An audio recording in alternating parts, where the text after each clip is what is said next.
अरविंद केजरीवाल को झटके पर झटके लग रहे हैं। ताजा मामला दिल्ली में घर घर राशन पहुंचाने के नाम पर केजरीवाल की सियासत का है, जिस पर हाईकोर्ट में पेंच फंस गया है। केंद्र सरकार के नेशनल फूड सिक्योरिटी एक्ट की तरह मिलने वाले अनाज को वितरित करने के लिए केजरीवाल ने मुख्यमंत्री घर घर अनाज योजना बनाई थी, लेकिन केंद्र सरकार को इसमें छिपी केजरीवाल की चाल को भांपने में देर नहीं लगी, इसीलिए केंद्र सरकार ने इसमें पेंच फंसा दिया और अब इस केजरीवाल की योजना के विरोध में मामला हाईकोर्ट में जा पहुंचा है, जिसे सुनवाई के लिए दिल्ली हाईकोर्ट ने मंजूर कर लिया है, जिसके बाद मुख्यमंत्री घर घर राशन योजना खटाई में पड़ती दिख रही है। संबंधित योजना को चुनौती देने वाली दिल्ली सरकारी राशन डीलर संघ की याचिकाएं दिल्ली हाईकोर्ट ने मंजूर कर ली हैं। इस फैसले के बाद अब राशन की डोर स्टेप डिलीवरी से जुड़ी केजरीवाल सरकार की योजना फिलहाल दिल्ली में लागू नहीं होगी। दिल्ली सरकार ने संबंधित योजना को बीते साल 25 मार्च को लागू करने की तैयारी की थी। हालांकि इससे पहले ही केंद्र ने 19 मार्च को उसे एक पत्र भेजकर इसमें अपनी आपत्ति जताई थी। पहली आपत्ति तो योजना के नाम में मुख्यमंत्री के शब्द के इस्तेमाल को लेकर थी।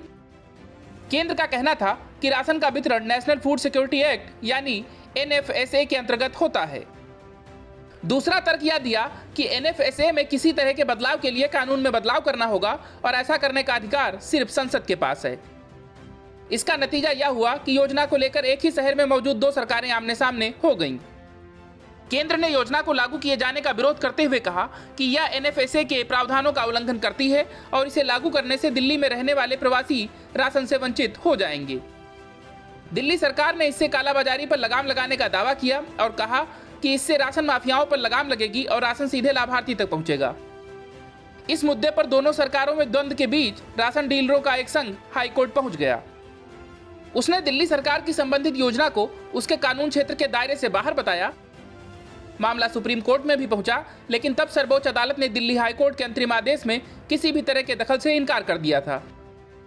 दिल्ली हाईकोर्ट ने बीते साल सितंबर में मामले में अंतरिम आदेश जारी कर दिल्ली सरकार के उस फैसले को बरकरार रखा था, जिसके तहत डोर स्टेप डिलीवरी का विकल्प चुनने वालों के हिस्से का राशन डीलरों को सप्लाई नहीं करने का आदेश दिया गया था। Bureau report, news of India.